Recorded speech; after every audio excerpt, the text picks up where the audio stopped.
हाय, मेरा नाम मनोज बख्शी है और गौरव आर मिश्रा जी जो कि बहुत ही बड़े मीडिया कर्मी हैं, उन्होंने चंद सवालात मेरे पास भेजे हैं इंटरव्यू के लिए, जिनको मैं रीड करके उनका जवाब देना चाहता हूँ। कि पहला क्वेश्चन है, question number 1 is what is your opinion about the old era of musical sentimental movies versus new techno VFX movie era. तो व्हाट इज़ माई ओपिनियन, तो दोनों एराज के लिए मेरे लिए बहुत अच्छी ओपिनियन है, बोथ आर वेरी गुड। हाँ, डिफरेंस अगर आप पूछते हैं तो मेरा जवाब ये है कि पहले ज़माने में बहुत सुविधाएं नहीं थी, अच्छी टेक्निकल नोहाउ नहीं थी, इंस्ट्रूमेंट्स नहीं थे, मनी का फ्लो इतना नहीं था, और उस ज़माने में भी लोग अगर अच्छी फिल्म बना लेते थे जो कि ब्लॉकबस्टर्स होती थी, तो आप सोचिए कितना मेहनत करते होंगे, कितनी मेहनत करते होंगे वो लोग, और साधना का विषय था। और अब इतनी सारी सुविधाएं मिल चुकी हैं, नए नए कैमराज आ गए हैं, नए नए इंस्ट्रूमेंट्स आ गए हैं, डिजिटल हो चुका है सब कुछ। हज़ारों बार आप शॉट लेके उनको उनमें से सेलेक्ट कर सकते हैं कौन सा बढ़िया शॉट है, वो वाला लगा लीजिए आप। तो उसकी बहुत ज़्यादा सुविधा होने के बावजूद अगर फिल्म कोई सुपर हिट नहीं बनती है, तो ये lack of experience and lack of sadhana, मैं कहूँगा नई जो पीढ़ी है, कुछ लोग बहुत अच्छा काम भी कर रहे हैं, तो ये दोनों का डिफरेंस है दोनों में। और जब आजकल हमारे पास बहुत ज़्यादा सुविधाएं हो गई हैं, मनी का फ्लो बहुत ज़्यादा हो गया है, तो और भी बेहतरीन चीज़ें बननी चाहिए, बेहतरीन फिल्में बननी चाहिए, मेरा मानना ये है। Second question is how did you come into this career just because of fascination. My ताऊजी used to work in silent films. तो जब मैं थोड़ा सा बड़ा हुआ तो मैंने अपने ताऊजी के बेटे हैं मनमोहन कुमार बख्शी, MM के बख्शी, वो नोएडा में रहते हैं, चार्टर्ड अकाउंटेंट हैं। उन्होंने मुझे रील्स दिखाई ताऊजी की, कि ताऊजी used to work in the silent films, और गवर्नमेंट जोबुर्जी क्वार्टर्स में रहते थे लाहौर में, और वहाँ पे आजू बाजू उनके BR चोपड़ा साहब, यश चोपड़ा साहब, पशुपतिनाथ रंगीन जो दिलीप साहब के जीजा हैं, वो सब रहते थे। ये लोग हॉकी वगैरह खेलते थे, रामानंद सागर साहब भी वहीं रहते थे। तो ये लोग सब मिलके मेरे ताऊजी के साथ हॉकी खेलते थे, और उन्होंने ही कहा कि भाई फिल्म में काम कर लो, तो मेरे ताऊजी ने कर लिया। तो एक चीज़ तो वो देखने को मिली, दूसरा मेरे कज़न की सिस्टर की मैरिज थी, तो मैं बॉम्बे गया, तो मेरे कज़न्स जो थे वो मुझे स्टूडियोज़ में ले गए, SL स्टूडियो, और वहाँ मैंने शूटिंग्स देखी, और स्टूडियो देखा इतना बड़ा, तो मुझे महसूस हुआ कि यार ये एरिया बहुत अच्छा है, and I was fascinated to this area, and this was the way I felt के मुझे ये काम करना चाहिए। और फिर उसके बाद मैंने आके मैं थिएटर वगैरह में मेहनत की, और धीरे धीरे, कोई गॉडफादर तो था नहीं मेरा, तो मेहनत सिर्फ के सहारे अभी तक जहाँ भी पहुँचा हूँ। तो this was the way I entered in to this industry. Which was the turning point in your life. मेरी लाइफ में टर्निंग पॉइंट आया फिल्म 2 दूनी 4 के समय। मैं दिल्ली में काम कर रहा था, सीरियल्स में, एड फिल्म्स में, छोटी मोटी जो फिल्म्स बनती थी यहाँ पे, उनमें। फिर अचानक कोई ऑडिशंस हुए 2 दूनी 4 फिल्म के, उसमें मैं सेलेक्ट हो गया मेरा, और अचानक सामने ऋषि कपूर साहब के साथ शूट चल रहा था मेरा, और मुझे बहुत मज़ा आया करके उनके साथ। और this was the turning point of my life के बॉम्बे में जब वो फिल्म गई, और उसको करीब 22 अवार्ड्स मिले, 1 नेशनल अवार्ड ऑल्सो, तो लोगों को रियलाइज़ हुआ कि इसमें जो बहुत बड़ा कैरेक्टर करने वाला व्यक्ति है, ये कहाँ है, ये दिल्ली में रहता है। तो दैट मीन्स के दिल्ली में भी बहुत अच्छे टैलेंट्स आपको मिल सकते हैं।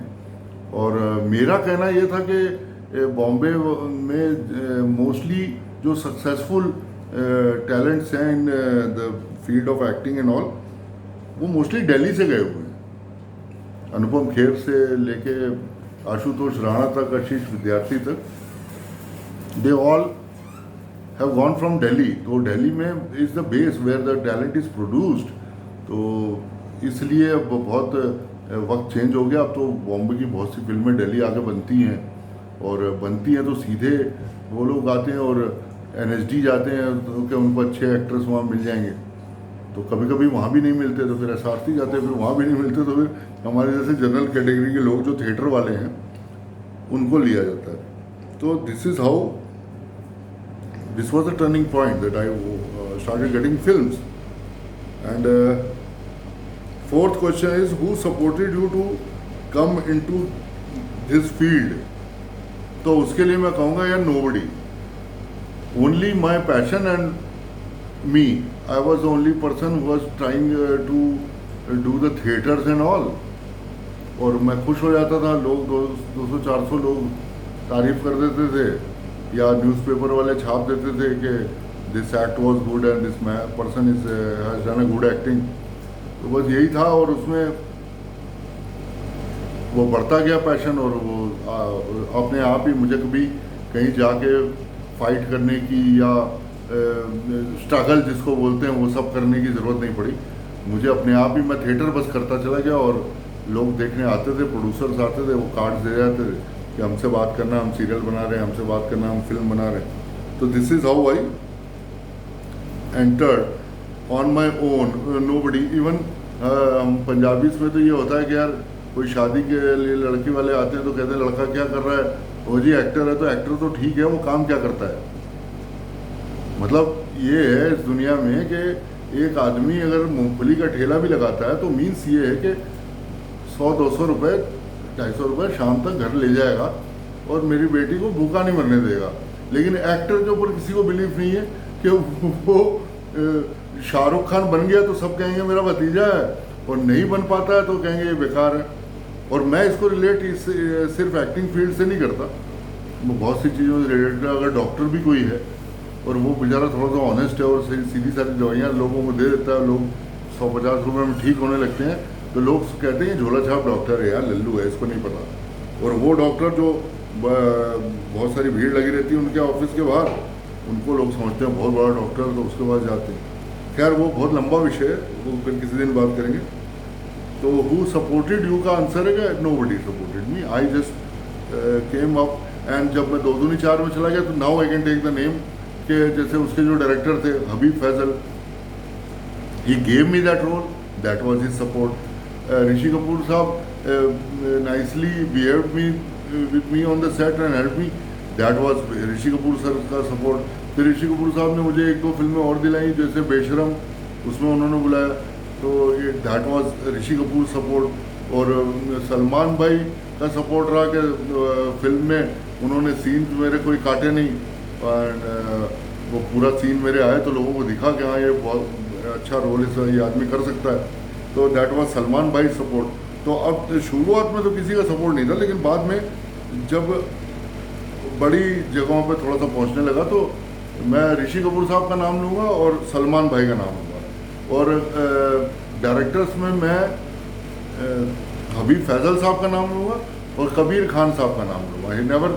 दे नेवर इंटरफियर्ड कि इस आदमी को क्या करना चाहिए क्या नहीं करना चाहिए, let him do it, and they allowed me to do whatever I wanted to do.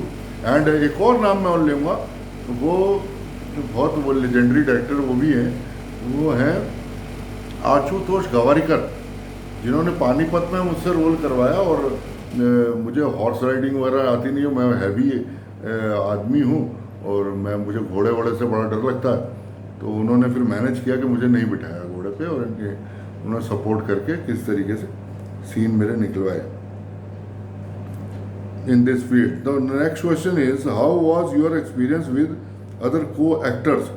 सबके साथ मेरा वंडरफुल एक्सपीरियंस रहा, इवन शाहरुख खान के साथ। मतलब लोग बहुत कहते हैं अपॉर्चुनिटी से ये है वो है, अपॉर्चुनिस्ट है, लेकिन मेरे साथ यार, मैं I was shooting in London, Yash ji बैठे हुए हैं और आदि चोपड़ा बैठे हैं, वो सब डायरेक्ट कर रहे थे। शाहरुख भाई थोड़ी सी लेट पहुंचे,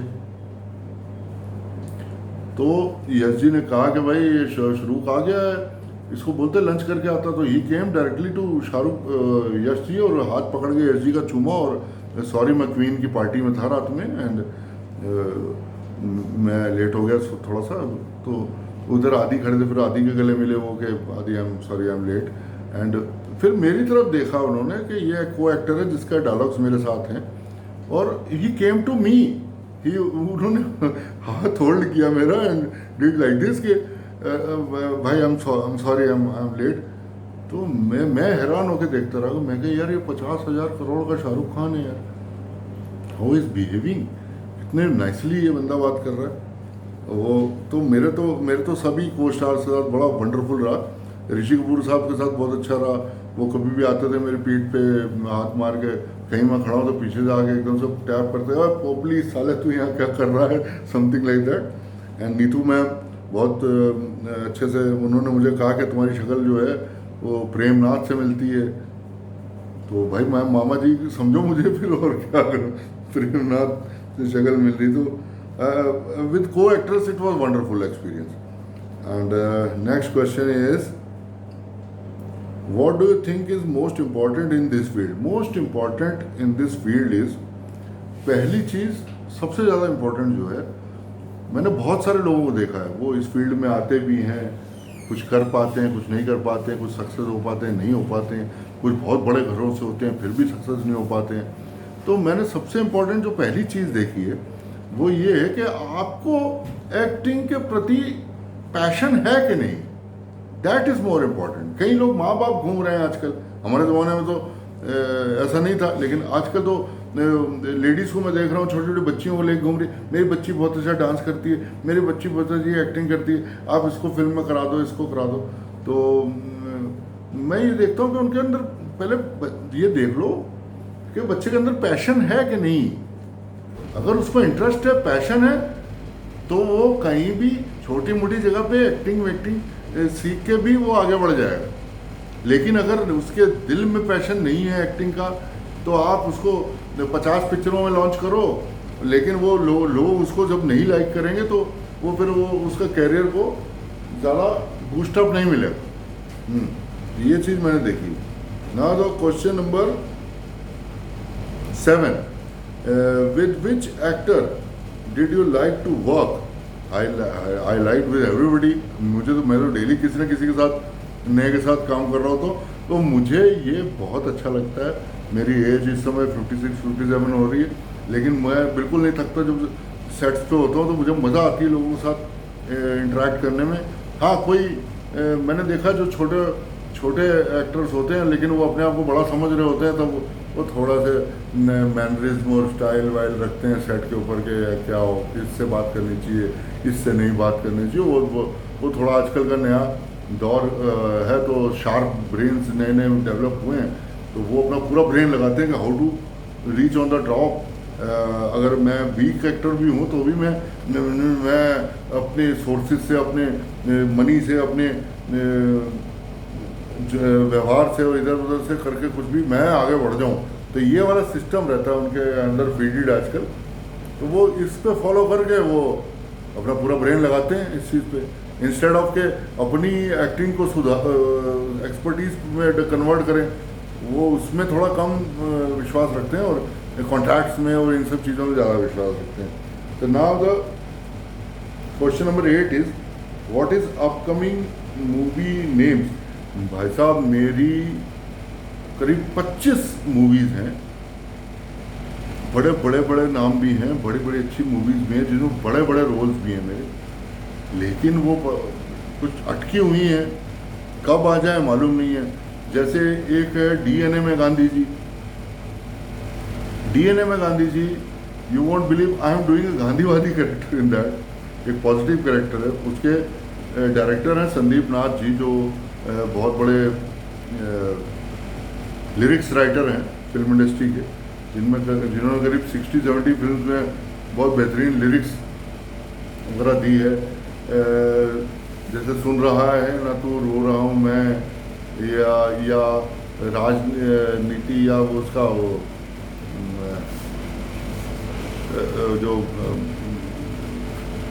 राजनीति से पहले बच्चन साहब की फिल्म कौन सी थी, वो राम गोपाल वर्मा ने बनाई थी, जो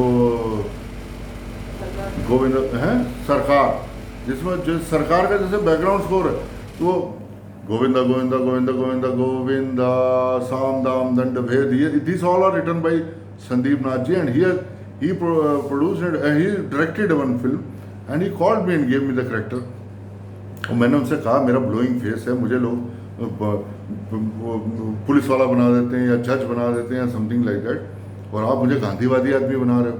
तो उन्होंने मुझे कहा कि भाई मैंने तेरे अंदर की जो शराफत है वो मैंने देखी है, और अगर ये सॉफ्टनेस जो तेरे अंदर है, शराफत जो तेरे अंदर है, लोगों के प्रति जो मोहब्बत तेरे अंदर है, वो अगर 10% भी स्क्रीन पर प्रोजेक्ट हो गई तो my work is done. And आपको ये सुन के खुशी होगी कि he was very happy with my work. और इस तरह से बहुत सी फिल्में, एक है 10 नहीं 40, उसमें डॉक्टर रंधावा साहब ने प्रोड्यूसर और डायरेक्ट किए है, और वो उस फिल्म में ओल्ड एज होम के ऊपर फिल्म है जिसमें सारे बुजुर्ग लोगों का रोल बहुत ज़्यादा है उसमें। तो मेरे सजेशन पर उन्होंने बॉम्बे से बीरबल साहब और मनमोजी साहब और रमेश गोयल जी, इनको सबको बुलाया, उसमें वो सब इकट्ठे हो गए एंड काम किया। वो बड़े मज़ेदार फिल्म है, वो भी आपको देखने को मिलेगी। और बहुत सारी फिल्में, फ्रीडम है, वो किसी में डायरेक्टर प्रोड्यूसर का क्लैश हो गया, किसी में कुछ हो गया, कोई फंसी हुई है। और अभी रिसेंटली मेरी 2-3 वेब सीरीज चल रही हैं, it's my life and it's my life एक है, और रिवर्स लिविंग। तो ये दो वेब सीरीज इस समय चल रही है, एक वॉचो पे, एक डॉन सिनेमा पे। तो ये और अपकमिंग बहुत सारे प्रोजेक्ट्स हैं, तो उनके नाम मैं लिस्ट बना के बता दूंगा आपको किसी दिन। And your 9th question is your favourite 3 actresses of all time. Oh my God, अब यार भाई इस उम्र में कहाँ आप एक्ट्रेसेस के बारे में पूछ रहे हो, but I tell you, 1 is Sharmila Tagore. आप उनके मुकाबले की डांस एक्टिंग आप देखो, Sharmila Tagore, Rekha ji, and 3rd I would say अगर मेरे ज़माने की हैं तो वो हैं शबाना आज़मी जी, ठीक ना। ये 3 से मैं I was very fascinated with their works. एक और का नाम ले सकता हूँ क्या, स्मिता पाटिल जी। ये ऑल दिस 3-4 एक्ट्रेसेस, मैं बड़ा खुश होता था इनका काम को देख कर। What do you think are most important? अच्छा, now the 10th question is 3 actors of all time। क्या यार डिफिकल्ट क्वेश्चन आपने लिखे हैं गौरव आर मिश्रा जी, ये इनका जवाब कैसे दूं मैं यार। एक ऑल टाइम्स की बात कर रहे हो आप, एक अमिताभ बच्चन, सबको सब मानेंगे इस चीज़ को, ऑल टाइम्स हैं। एक धर्म साहब, वो भी ऑल टाइम फेवरेट है, और एक दिलीप साहब। ये सब ऐसे एक्टर्स हैं जो ऑल टाइम फेवरेट हैं, बहुत कमाल किया इन लोगों ने अपनी ज़िंदगी में।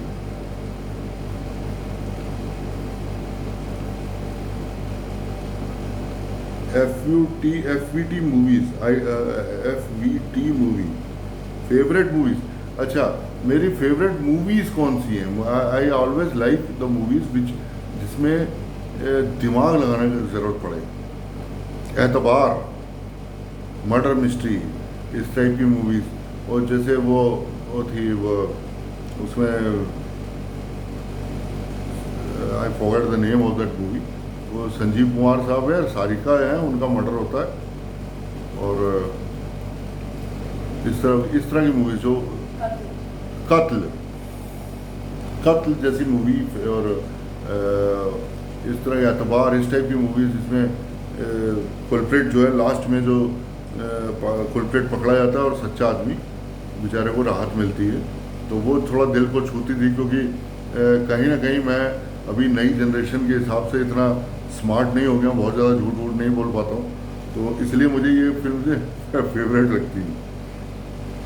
And the next, 1 word for each one. Delhi, 1 word for each. Okay, Delhi, India's capital, UP,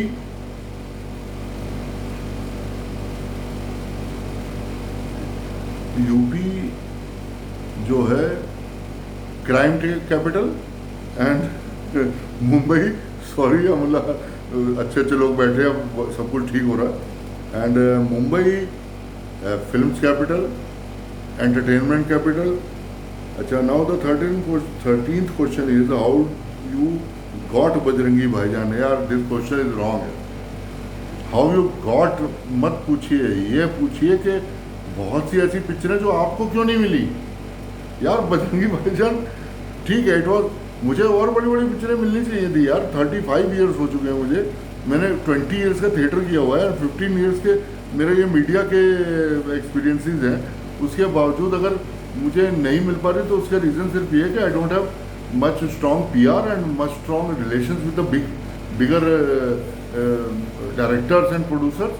थोड़ा सा यही है बस, because I live in Delhi and, और इसीलिए अभी I have shifted to Bombay and I hope I will get the bigger works also before my death. I want to do something big. तो how did I get, नहीं वो सब जगह जब 2 दूनी 4 करी थी तो सब जगह नाम तो थोड़ा सा फैल ही गया था ना पूरे बॉम्बे वगैरह में. तो कबीर खान साहब के ऑफिस में भी बात पहुंची होगी कि आदमी ये एक्टर है, ठीक है बेचारा, इसको काम देना चाहिए. तो I got phone from Kabir Khan office and he, और जो हमसे जो बच्चे थे जो हम लोग के साथ काम करते थे, आजकल बहुत बड़े कास्टिंग डायरेक्टर्स भी बन गए हैं वहाँ बॉम्बे में. तो थोड़ी वहाँ से भी हेल्प मिल जाती है. जैसे मुकेश छाबड़ा हैं और भी बहुत सारे मेरे फ्रेंड्स हैं. 1 word फॉर ईच, ये होगा. और 14th question is which is more tough, theatres और मूवीज. Definitely theatres. जो नया आदमी एंटर होगा ना उसके लिए theatre is just like impossible thing. Movie anybody can do it. अगर डायरेक्टर आपका दोस्त है, मनी आपके फादर ने लगा रखी है, तो डायरेक्टर बेचारा क्या करेगा, वो आपको खड़ा करके एक एक लाइन ऐसे बोल दो, इसको इसके एक्सप्रेशन ऐसे रखो, ऐसे ऐसे करके, ये थोड़ा जोर से बोल दो, ये धीरे से बोल दो, निकलवा लेगा काम आपसे. लेकिन थिएटर में ऐसा नहीं है. थिएटर में you have to perform yourself and live audience is sitting in front of you.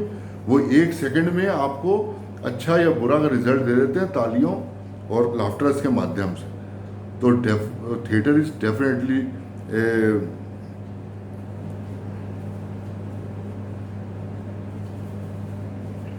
More tough because. अच्छा, दूसरी चीज़ ये है कि थिएटर में आपको 1 से लेके 100 तक सारे डायलॉग्स याद करने होते हैं.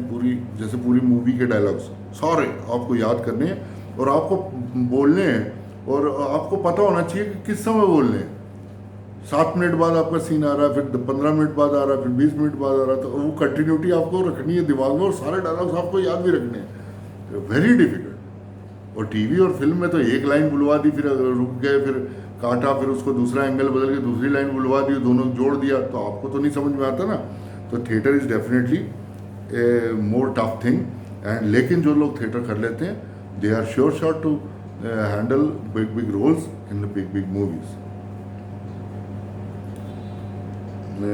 15th question, what is your message to actors and actresses. Actor and actress को मैसेज क्या है? कौन से वाले actor and actress? Newcomers की बात कर रहे हो आप या बड़े बड़े के? तो जो बड़े बड़े एक्टर्स हैं वो तो पूरे उनके तो काम सब सेट हैं, तो उनको मैं क्या बोल सकता हूँ उनके लिए एडवाइस. लेकिन जो नए आ रहे हैं इस फील्ड में, और पहले तो उनको सबसे, अब पहली चीज़ ये होती थी कि थिएटर करो जी 10 साल 15 साल, लेकिन अब ऐसा नहीं है. अब थोड़ा सिनेरियो बदल गया. If you are having good money, अगर आपकी फैमिली आपको पीछे से सपोर्ट दे रही है, तो then nobody can stop you. You can make your own films and become the hero of that film. And actresses, they can make, their parents are supporting, mamas are going along with you, and they are trying to that you to get into film and become a big actress. So you there again, if you have good money, आप social media पे बहुत सारा PR इकट्ठा कर सकते हैं अपने लिए, और आप बहुत बड़े एक्टर या एक्ट्रेसेस बन सकते हैं. वरना अगर मेरे जैसा हाल है, जिसका ना फैमिली सपोर्ट करती थी, ना बहुत ज़्यादा पैसा था, तो भाई अपनी मेहनत से ही आगे बढ़ोगे आप. तो वही करते करते यहाँ तक पहुँचा हूँ. तो बाकी न्यू कमर्स के लिए बहुत इजी हो गया. जो मुझे कई लोग बच्चे पूछते हैं कि सर मैं बहुत पैशन है मुझे एक्टिंग का, मुझे आना है, तो मैं पहले पूछता हूँ तुम्हारे पेरेंट्स क्या करते हैं बेटा, और वो बताते हैं बहुत गरीब हैं हम लोग ये वो, तो मैं उनसे मना करता हूँ तो बेटा मत करो, अभी आप थोड़ा सा जॉब वॉब करो, थोड़ा पैसे वैसे इकट्ठे करो, तो खाने पीने का इंतज़ाम रखो, अपना माँ बाप का थोड़ा ध्यान रखो, क्योंकि आगे चल के और बड़ी बड़ी लड़ाइयाँ होनी है। बात ये नहीं है कि सिर्फ आप एक्टर बनने आ गए और आप हीरो बन गए और ठीक है, ऐसा नहीं है। एक आध फिल्म मान लो मिल भी गई तो उसके बाद का वो बहुत बड़ा स्ट्रगल है, क्योंकि बड़े बड़े स्टार्स जो खड़े हैं वो कोई छोटे मोटे लोग तो है नहीं, वो बेवकूफ़ भी नहीं है कि वो किसी को भी आने देंगे और ऊपर चढ़ने देंगे। अक्षय भाई ने तो एक जगह बोला भी था, अक्षय कुमार ने, कि क्यों आते हैं ये लोग यार, जब मैंने संभाल रखी है इंडस्ट्री और हम लोगों ने संभाल रखी तो ये नए नए लोग क्यों आ रहे हैं। तो हालांकि वो मजाक में ऐसा बोलते हैं, मैं समझ रहा हूँ, लेकिन उनसे आप कहाँ उनका कंपैरिजन कर पाओगे यार इतने। इसलिए मेरी एडवाइस ये है कि भाई अगर तो आप फाइनेंशियली स्ट्रांग हो then you try to come, because mostly people think that, और वो कहीं ना कहीं सही भी है कि एक्टिंग एंड ऑल इज ये अमीरों का शौक है, ये गरीबों का की रोजी रोटी नहीं है। हालांकि ये भी बात अब खंडित हो रही है, क्योंकि अब काम इतना फैल चुका है मार्केट में कि बहुत सारे सीरियल्स आ गए, बहुत सारे वर्ल्ड की पूरी मीडिया पूरे एक दूसरे से संपर्क में आ रही है, फिल्म इंडस्ट्री संपर्क में आ रही है, तो काम इतना फैल गया कि आज की डेट में जो छोटे मोटे एक्टर्स भी थे जो जिनको पूरा know how of the acting नहीं भी है, वो सब को काम थोड़ा बहुत मिल रहा है, सबकी रोटी वगैरह चल रही है। और आज का ज़माना ऐसा आ गया कि एक्टर जो है बेचारा वो हंसाएगा अगर दुनिया को तो बेचारा खुद भी आजकल हंस रहा है। तो ये एक अच्छा टाइम है, और बाकी भगवान करे कोरोना पीरियड जल्दी ख़त्म हो और मेरी सिर्फ फिल्में रिलीज़ होना शुरू हों यार, मैं इसी का वेट कर रहा हूँ। तो गौरव आर मिश्रा जी, ये जो आपने अपने नाम के बीच में आर लगाया ना, ये जिस भी पंडित ने आपको बताया है वो बहुत पहुंचा हुआ पंडित है, और उसने सही बताया आपको, और आपके काम अब शुरू हो गए होने, ये आपको महसूस हो रहा होगा। तो गौरव भाई को बहुत बड़ा नमस्कार, और जितनी भी ऑडियंसेस को देखेंगी उनको हाथ जोड़ के प्रार्थना, सब फिल्में देखो, एंजॉय करो, और आजकल अगर कोरोना में बाहर नहीं निकल पा रहे हो तो टीवी के ऊपर देखो और आराम से एंजॉय करो घर में। Thank you very much.